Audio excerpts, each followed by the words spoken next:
सोमवार का व्रत करती है। कौन कौन ने करा था सावन के सोमवार का व्रत? हमने भी करा था, तो हम भी उठाए। ठीक है। शिव जी के सम्मुख में शंकर भगवान के शिवलिंग पर जब बेलपत्र चढ़ता है तो बेलपत्र का जो सीधा भाग होता है वो शिव जी के शिवलिंग पर होना चाहिए, उल्टा भाग ऊपर होना चाहिए। बहुत ध्यान से समझना हो। जब नंदीश्वर को बेलपत्र चढ़ाते हो, नंदी जो बाहर होता है उसको बेलपत्र चढ़ाते हो, तो नंदी को दो जगह बेलपत्र चढ़ती है, आपको ध्यान में होगा। पहली बेलपत्र नंदी को जब चढ़ती है तो नंदी के सामने चढ़ती है, तो उसका बेलपत्री का जो डंडी का मुख है वो नंदी की ओर होता है और बेलपत्री की पत्ती का मुख शंकर जी की ओर होता है। समझ में आ रहा है सबको? डंडी का मुख, जैसे नंदी ऐसे बैठा है तो डंडी का मुख नंदी की ओर होगा, पत्ती का मुख शिव के, और ये सीधी की सीधी नंदी के सामने नीचे रखा जाती है, नंदी के सम्मुख। और एक बेलपत्र जब नंदी के ऊपर चढ़ती है तो डंडी का मुख शिव जी के ऊपर होता है और इस पत्ती का मुख नंदी के सिर पर नंदी की ओर होता है। ये दोनों में बहुत अंतर है महाराज। जैसे कोई बच्चा कोई कंपटीशन एग्जाम के लिए जा रहा हो या कोई परीक्षा देने के लिए जा रहा हो और पढ़ाई करे, स्मरण करे, तैयारी करे, वो अपनी जगह पर है। और ऐसा नहीं होता कि बच्चे पढ़ते नहीं है या तैयारी नहीं करते हैं। इसके बाद भी अगर उनका इंटरव्यू में पास नहीं होते या एग्जाम में पास नहीं होते तो उसके लिए ये दोनों बेलपत्री बड़ी काम करती है। बहुत ध्यान देना। जो नंदी के सामने बेलपत्र रखकर जाना, शिव जी के सम्मुख में बेलपत्र रखकर जाना, मतलब नंदी के सम्मुख में जब रखाएगी तो डंडी, जम के बोलिए, कहाँ होना चाहिए? नंदी की ओर। और जब ऊपर रखाएगी तो डंडी शिव की ओर हो। ये दो बेलपत्र रखकर शिव जी का स्मरण कर कर जाएं, कार्य सफलता की ओर बढ़ता है। कोई काम के लिए आप जा रहे हैं तो उसमें सफलता मिल जाती है, उसमें सफलता प्राप्त हो। शिव जी को बेलपत्र चढ़ा रहे हो, जो चिकना भाग है, सीधा भाग शिव जी के ऊपर, शंकर भगवान के ऊपर। थाली में अगर शिवलिंग का निर्माण कर रहे हो, पार्थिव शिवलिंग का निर्माण कर रहे हो, तो थाली में जब बेलपत्र रखोगे तो सीधी रखोगे, फिर उसके ऊपर शिवलिंग का निर्माण करो।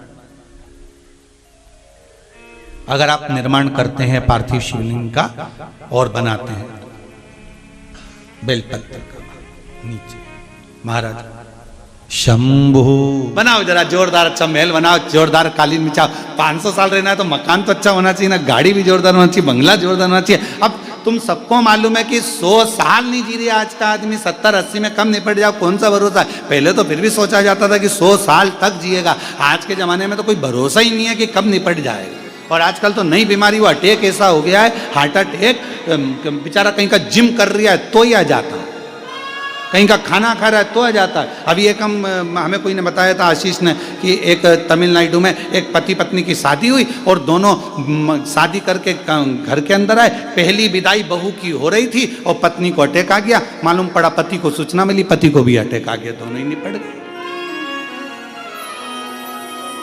श्वास रुक जाएगी चलते चलते, क्षमा बुझ जाएगी चलते चलते, दम निकल जाएगा रोशनी का, क्या भरोसा है इस जिंदगी का, क्या भरोसा है इस जिंदगी, इस जीवन का क्या भरोसा है, इस जिंदगी का क्या भरोसा है? जरा विचार करिए। तो इसलिए जितना समय परमात्मा ने दिया है, जब कथा मिल जाए, आस्था चैनल पर जब कथा श्रवण करने को मिल जाए, मालूम पड़ जाए कथा आ रही है, आज से चालू हो गई, अपनी अड़ोसन पड़ोसन पीछे वाली धड़ोसन सबको सूचना कर दो, कथा चालू हो गई। भरोसा किसको है?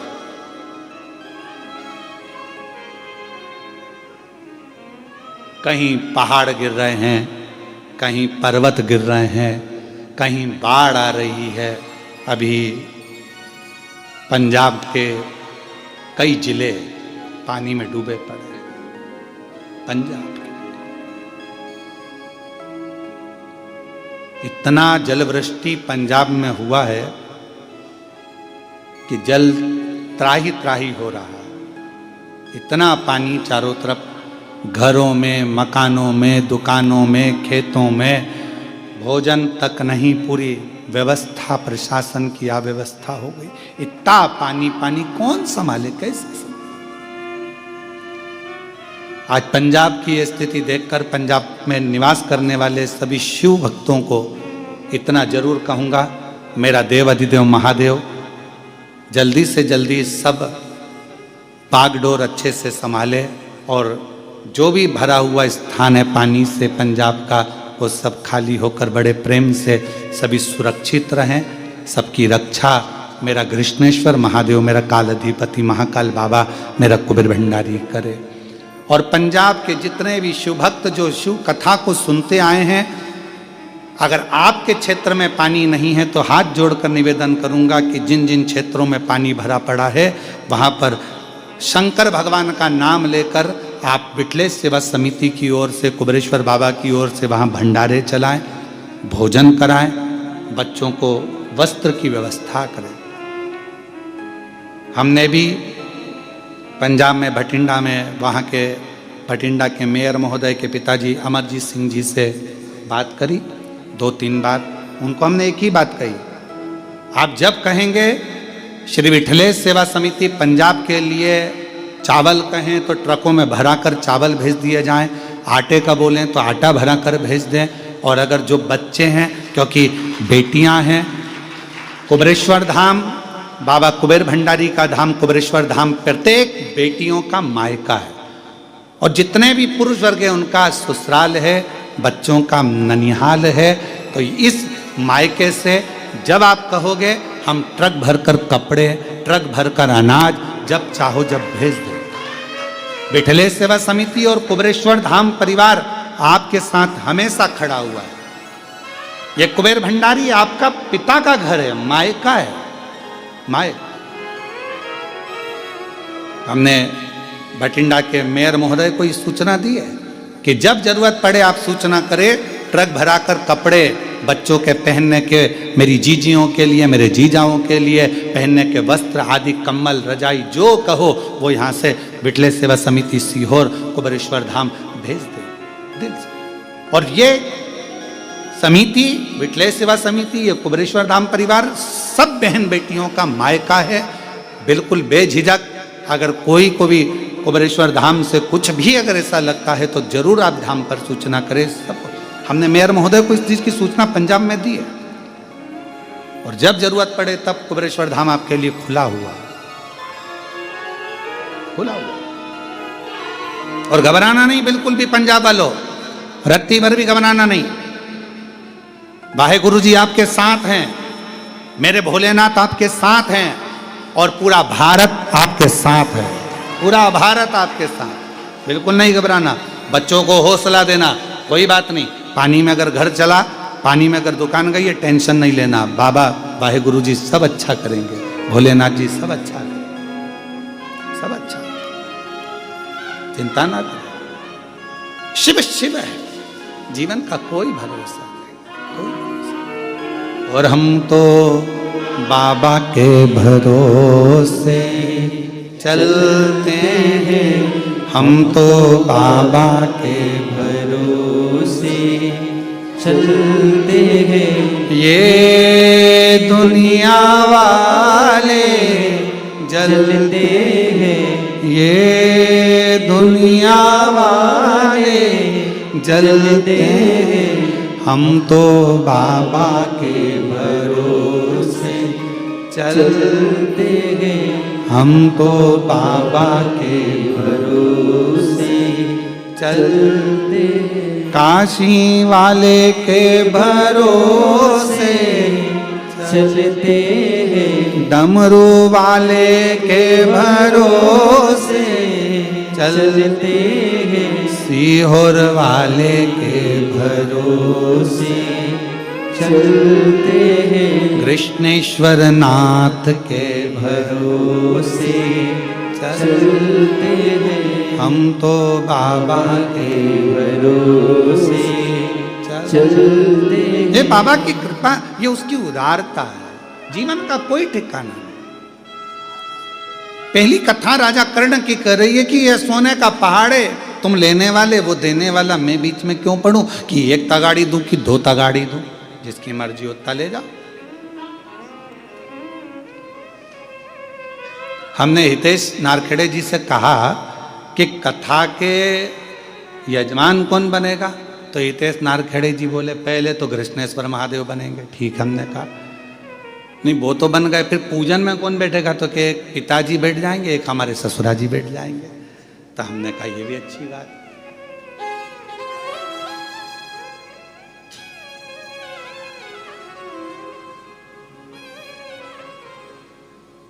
इससे बढ़कर सुख क्या है?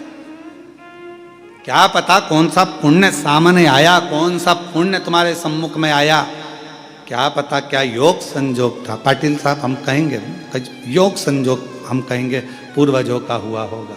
नारखेड़े जी कुछ योग संजोग पूर्वजों का हुआ होगा, जो ये कथा बैरुल की पवित्र धरा पर हो रही है, ये उसकी कृपा और यजमान के रूप में आप लोग ये उसकी। और मेरी जितनी जीजियां बैठी हैं यहाँ पर, पता नहीं आपको सूचना कैसे मिल गई वो तो हमको नहीं मालूम, पर ये जरूर है कि आप लोग आए हो तो कुछ प्रभु कृपा से होगा।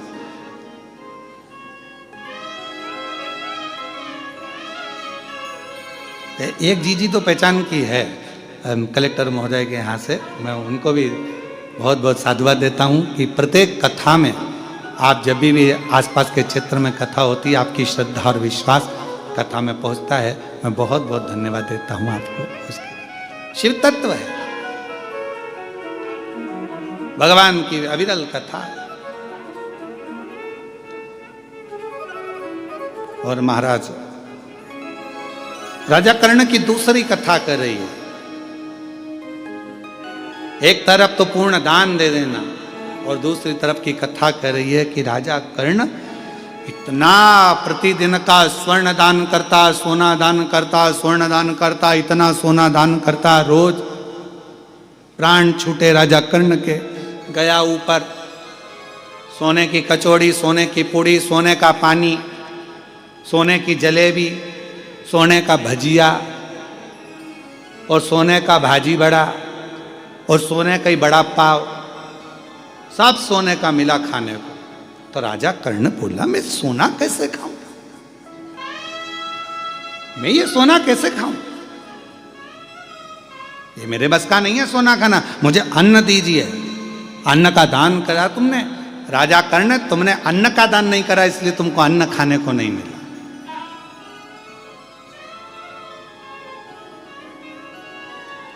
इसलिए शिव महापुराण की कथा कहती है मौका मिले वस्त्र दान अपनी जगह पर है, स्वर्ण दान अपनी जगह पर है, मुद्रा दान अपनी जगह पर है, भूमि दान अपनी जगह पर है, पर शिव महापुराण की कथा कहती है अन्न दान सर्वश्रेष्ठ माना गया है। जो दिया वो प्राप्त, जो दिया वो प्राप्त।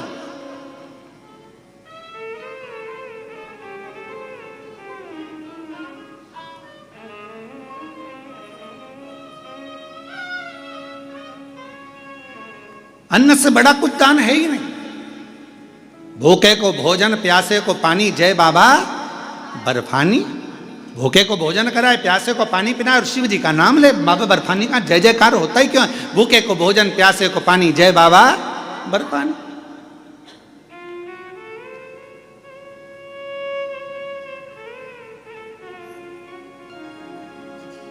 क्यों कुबेरेश्वर धाम पर अन्न का दान दिया जाता है। अन्न का दान कुबेर का भंडार, कुबेरेश्वर धाम की रीत है। वहां जो आता है थोड़ा अन्न लेकर आता है, चावल ले आएगा, गेहूं ले आएगा। जो कुबेरेश्वर धाम पर आता है वो थोड़ा थोड़ा अन्न लेकर आता है, भले आधा किलो लाया, 1 किलो लाया, पर कुबेरेश्वर धाम में आया तो के अन्न का दान और कुबेर का भंडार वहां दिया और वहां लिया, घर पहुंचते पहुंचते प्राप्त हो जाता।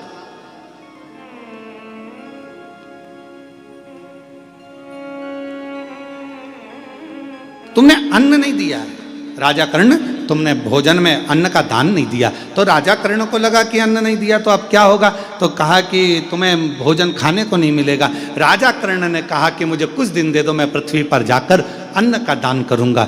राजन अभी तो तुम्हारा शरीर जला नहीं है, अंतिम संस्कार नहीं हुआ, तुम्हारी माँ कुंती वहीं बैठी हुई है, तेरे शरीर को नहीं जलने दे रही है, तो चिंता मत कर, जा हम तुझे वापिस जीवित करते हैं, जाकर तुझे 16 दिन दिए हैं, 16 दिन में तू जितना दान कर सकता है अन्न का उतना कर ले। राजा कर्ण पृथ्वी पर आए और माँ गंगा के तट पर पहुंच गए और गंगा के तट पर भोजन कराना प्रारंभ करा। ब्राह्मण हो, साधु हो, सन्यासी हो, तपस्वी हो, साधक हो, उपासक हो, सांसारिक मनुष्य हो, मानव हो, कैसा भी हो, पर आओ और भोजन ग्रहण करो। सारे के सारे भोजन ग्रहण करने आते, तब राजा कर्ण उनको भोजन कराकर विदा कर देता। और आखिरी में जब राजा कर्ण के 16 दिन के प्राण 16 दिन बाद जब गए, राजा कर्ण को अब भजिया, पकोड़ा, गुलाब जामुन, इमरती, भजिया, नो गोल्ड, बिना गोल्ड के मिल रहा, अब मिल रहा, अब प्राप्त हो। महाराज कंडा गोबरी, और उस गोबरी में उस कंडे पर जलाने के बाद उसमें घी और गुड़ या शक्कर मिलाकर उसकी धूप देना, ये बड़ा क्यों महाराज? शिव महापुराण की कथा कहती है अन्न 5 रात्रि तक हमारे शरीर के अंदर रहता है। कितने रात्रि? 5 रात्रि। दूध 7 रात्रि तक हमारे शरीर में रहता है और दही 20 रात्रि तक हमारे शरीर में रहता है। केवल एक घी गौ माता का ऐसा होता है जो 1 महीने तक हमारे शरीर में रहता है। इसलिए सनातन हिंदू धर्म में, हमारे सनातन धर्म के अंतर्गत श्राद्ध पक्ष में 16 दिन गाय का गोबर का जो कंडा होता है गोबरी, उस कंडे को जलाकर उसके अंदर घी और गुड़ का धूप दिया जाता है और वो धूप हमारे पितरों की तृप्ति का केंद्र बनता है। तृप्ति का।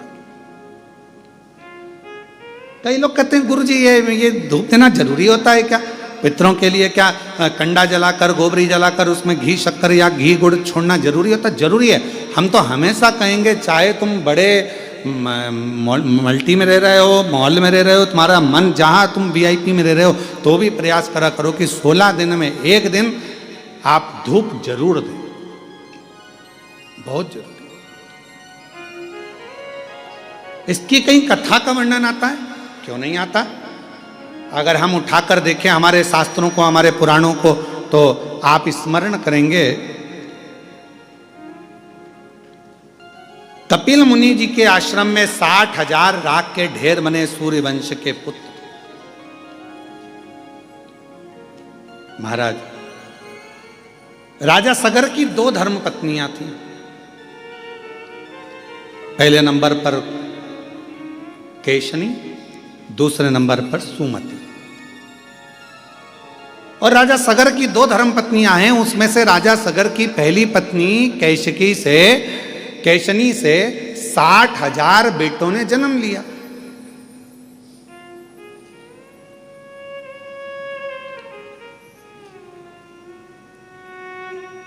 अब कई लोगों के मन में एक प्रश्न खड़ा हो जाता है, गुरु जी एक बच्चे को नारी जन्म देती है तो उसकी स्थिति क्या रहती है, और आप कह रहे हो कि 60,000 पुत्र को जन्म। तो मेरी जीजियों, मेरी बहुओं, बेटियों, मेरी माताओं, मेरी बहनों, एक बात का स्मरण रखना कि पूर्व में संतान प्राप्ति के लिए बहुत सारे व्रत होते थे और उन व्रतों में तब साधना का जब बल बढ़ता था तो गर्भ का कष्ट नहीं होता था और मां अपने बच्चों को जन्म दे देती थी उस तप बल के कारण। आज भी आप लोग देखिए विदेशों में क्या होता है। विदेशों में 2 तरह के हॉस्पिटल बने हुए, एक जगह पर लिखा हुआ है यहां नॉर्मल डिलीवरी होती है, जापा होता है, और एक जगह पर लिखा था यहां ऑपरेशन से बच्चे होते हैं। अब जो भारत से गया हुआ एक व्यक्ति था, संत था, उसने जाकर पूछा भैया कि यहाँ ऑपरेशन से बच्चे होते हैं, यहाँ की फीस कितनी है? तो कहा यहाँ पर फीस लगती है मात्र 60,000 रुपये, 50,000 60,000 रुपये फीस। अब जो नॉर्मल डिलीवरी होती है वहाँ गए तो उनसे पूछा भैया यहाँ तुमने लिखा कि नॉर्मल डिलीवरी होती है, नॉर्मल जापा होता है, यहाँ कितना पैसा लगता है? तो कहा 3.5 लाख रुपये लगते हैं। अब पूछा कि यहाँ 60,000 रुपये में ऑपरेशन से बच्चा हो गया, यहाँ नॉर्मल हुआ, दोनों में क्या अंतर है? तो कहा आधे घंटे में यहाँ ऑपरेशन से बच्चा हो जाता है। यहाँ पर जब गर्भस्थ बच्चा होता है तब गर्भवती नारी को 6ठे महीने में यहाँ बुला लिया जाता है और 6ठे महीने से उसको यहाँ रखा जाता है। उसको गेहूँ दे दिए जाते हैं, अपना आटा खुद पीसो और गेहूँ पीस के आटा बनाओ, आटा बनाकर अपनी छोटा सा खेत दे दिया जाता है, इसमें सब्जी बो, सब्जी बोकर इसमें अपनी मिर्ची धनिया अदरक जो करना है करो और अपना भोजन खुद बनाओ, झाड़ू खुद लगाओ, लीपो खुद, पोछा खुद लगाओ, सब काम तुम्हें करना है। और कुआं बना दिया छोटा सा, उस कुएं में से पानी भरो, सिर पे रखो हंडा, लेकर घर में जाओ, पानी पियो। ऐसा 3 महीने तक लगातार करने दिया जाता है। 3 महीने के बाद ऑपरेशन करने की जरूरत नहीं पड़ती, नॉर्मल डिलीवरी हो जाती है। 3.5 लाख रुपए उसके लगते हैं। अब हमारे यहाँ तो सास वन बेचारी कह दे कि काम कर ले, झापे के समय पर सास कह दे, माँ कह दे बेटा थोड़ा काम कर ले, अभी झापे का समय। तो मम्मी डॉक्टर ने कहा बेड रेस्ट, मम्मी डॉक्टर बोला बेड रेस्ट, तो डॉक्टर बोला बेड रेस्ट, तो बढ़िया पलंग पर और हाथ में मोबाइल और आवाज लगा चाय लाना। अब बेचारी जो घर में काम करे बेचारी चाय ला कर दे, लाओ जरा ये लाना, वो बेचारी वो ला कर दे, वो मोबाइल देख रही और मोबाइल में देख रही ना जाने कौन कौन से नाटक और जी हारे सो, ना जाने कौन सा सास भी कभी बहू थी। अब मालूम पड़े पूरे नाटक में, पूरे इतने नाटक चले, सब में जितने मिले सब रोते ही मिले। तो औलाद ऐसी पैदा हुई कि उसको जमीन पे छोड़ो तो पे करे और गोदी में बिठाओ तो चुप रहे। अब किसी महाराज जी से पूछने गई, महाराज जी हमारा बच्चा बड़ा चिड़चिड़ा हो गया, इसको गोदी में रखती तो चुप रहता है और नीचे रखो तो रोता है। महाराज जी बोले ये बताओ कि मोबाइल में जब गर्भ में था तो मोबाइल में कितने सीरियल देखे थे? सब कुमकुम भाग और ये भाग वो भाग और दिन भर ओला, जैसे वो नाटक में एक ना एक रोती मिले, ऐसी औलाद रोती मिले, 24 घंटे रोए 24। और कभी कभी फिर मम्मी चिढ़ जाए, उसकी माँ धो दे लपक के, खूब धो, चुप हो जा चुप हो जा। इतने में पिताजी आ जाए, क्यों मार रही है बेचारे को, क्यों मार रही है? लो तुम चुप कर लो। अब बोले भाई, तो किसी किसी के मन में आता है, प्रश्न खड़ा हो जाता है, 60,000 राजा सगर की पहली पत्नी केशनी से 60,000 बच्चे, तप साधना बल उपासना ये प्रबल थी। और दूसरी पत्नी से सुमति से एक पुत्र हुआ राजा सगर का। समय आया, राजा सगर ने एक यज्ञ रखा अश्वमेघ, उस अश्वमेघ यज्ञ के घोड़े को इंद्र चुरा कर ले गए और उनको कपिल मुनि के आश्रम में बांध दिया।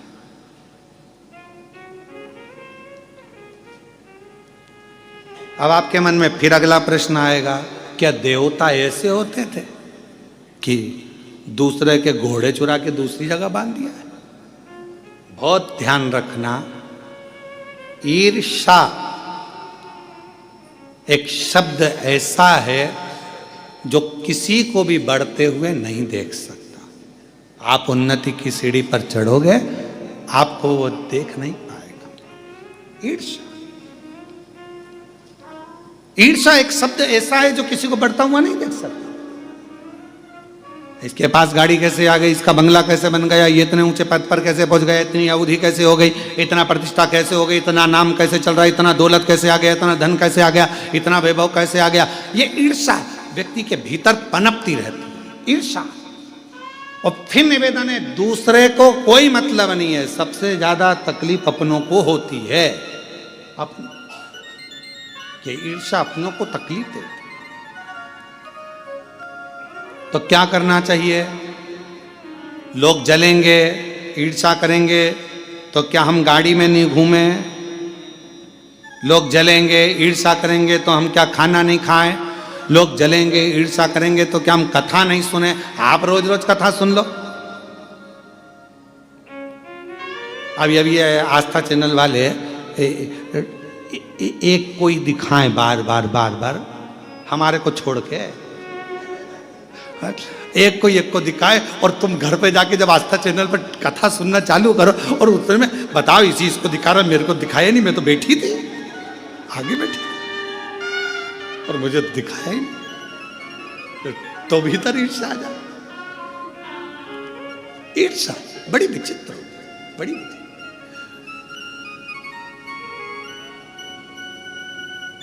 और कभी ऐसा होता है, पूछना है ना, आस्था वाले बच्चे लोग यहाँ सेवा करते हैं ना, इनसे पूछना कि अरे कहीं कहीं झगड़ा होता है कभी कभी। कभी कभी ऐसे श्रोता आते हैं कि वो कहते हैं तुम तो महाराज जी महाराज को दिखा रहे हो, हमको तो दिखाया ही नहीं। कई बार ऐसा भी हो जाता है। अब ईर्ष्या, इंद्र ने घोड़ा लिया अश्वमेध यज्ञ का, उसको कपिल मुनि के आश्रम में बांध दिया। कपिल मुनि के आश्रम में बांधा तो राजा सगर जी ने अपने 60,000 बेटों से कहा कि बेटा जाओ, अश्वमेध यज्ञ का घोड़ा पकड़ लिया है, जरा जाकर देखो और उसको छुड़ा कर लाओ। 60,000 पुत्र राजा सगर के चले और राजा सगर के पुत्रों ने सब जगह पर अश्वमेध यज्ञ के घोड़े को ढूंढना प्रारंभ किया। बहुत सावधानी से सुनिएगा, यह कथा पितृपक्ष की है और शिव महापुराण की यह पितृपक्ष की यह कथा जीवन का आनंद देने वाली। बहुत सावधानी से सुनिएगा कि गाय के गोबर का कंडा पर, गोबरी पर घी गुड़ छोड़ने का लाभ क्या है, जरा ध्यान से सुनना इस कथा का, बड़ी विशेष कथा है और प्रत्येक व्यक्ति को पितृपक्ष में सुनना चाहिए इस कथा को। हम तो कहेंगे प्रत्येक व्यक्ति।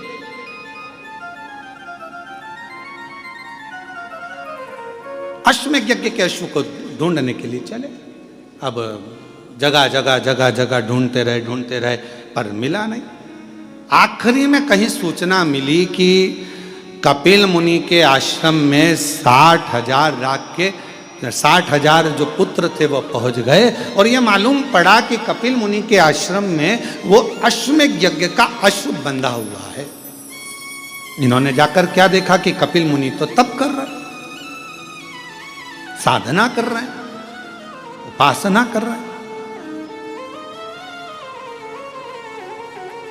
कई बार नारखेड़े जी ऑनलाइन कथा आती है ना, तो कई बार लोग सोचते हैं कि ऑनलाइन कथा चल रही है तो फोन लगाते हैं क्या हम महाराज जी से मिल सकते हैं, तो उनको कहना पड़ता भैया महाराज जी श्योर नहीं है, तो ऑनलाइन तो चल रही है, तो ऑनलाइन चल रही है, ऐसा जरूरी थोड़ी ना कि श्योर से ही होगी।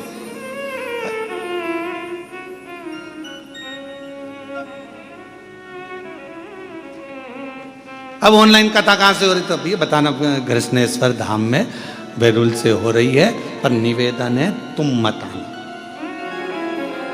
निवेदन तुम अपने अपने घर से सुनना।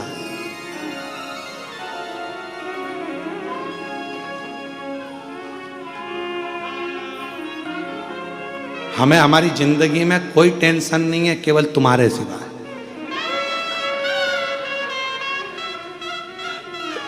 एक टेंशन भारी है, एक सूचना मिल जाए कि यहां कथा हो रही है, जैसे शक्कर का डब्बा चीटी सूंघती आ जाती है वैसे लोग पहुंच जाते हैं। एक टेंशन, और केवल ये सीहोर वाले महाराज का टेंशन नहीं, पूरी प्रशासन का भी टेंशन यही रहता है। ये ध्यान क्यों ऐसा है, ऐसा क्यों है? उसका एक कारण है कि मेरे शंकर भगवान ने तुम्हारी झोली इतनी भर दी कि बाबा इसको खाली नहीं रखा। शिव महापुराण का नियम ही यही है। शिव महापुराण के पंडाल में बाबा उसी को बुलाता है जिसकी गोदी भरना होती है या बाबा को कुछ देना होता है तो बुलाता ही नहीं है।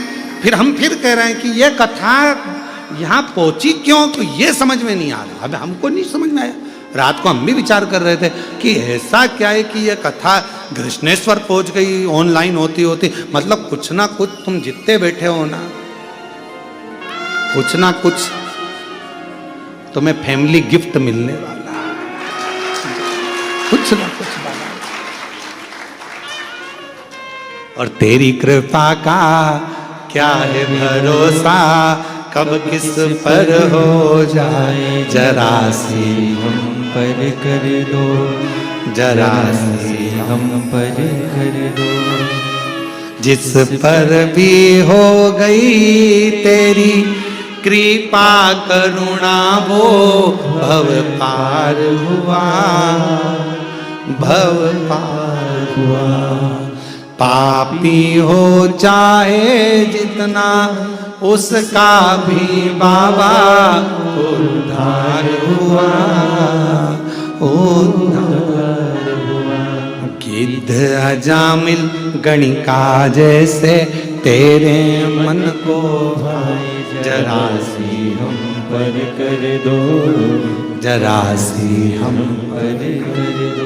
तेरी कृपा का क्या है भरोसा, कब किस पर हो जाए, जरा सी हम पर कर दो, जरा सी हम पर कर दो। इसकी कृपा का भरोसा नहीं है। ये जो आता है एक बार जो कथा के पंडाल में पहुंच जाता है, वो वहां बैठकर नियम बना लेता है, बाबा 5 कथा सुनूंगी, मेरा भंडार भर देना। यहीं बैठकर 5 कथा का नियम लेती हूँ, 5 कथा। तो पंडाल में जो कथा श्रवण करने पहुंचता है उसको बाबा देता रहता है, इसलिए पंडाल भराता रहता है।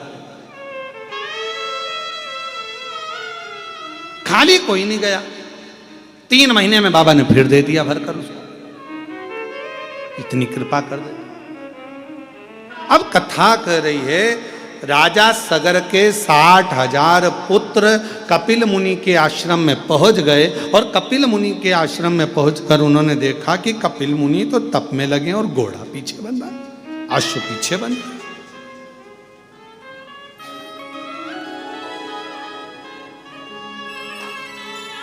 अश्व पीछे। कई बार ऐसा होता है, कोई तप करने बैठता है, आंख बंद करके भजन करने बैठता है, तो ऐसा लगता है कि ये तो बेवकूफ बना रहा। नेत्र बंद है, साधना में डूबा हुआ है, भजन में डूबा हुआ है, स्मरण में डूबा हुआ है। नहीं भाई, वो कहीं ना कहीं उसको भक्ति खींच ली है, शिव की भक्ति ने उसको पकड़ लिया, शंकर की भक्ति, शिव भक्ति।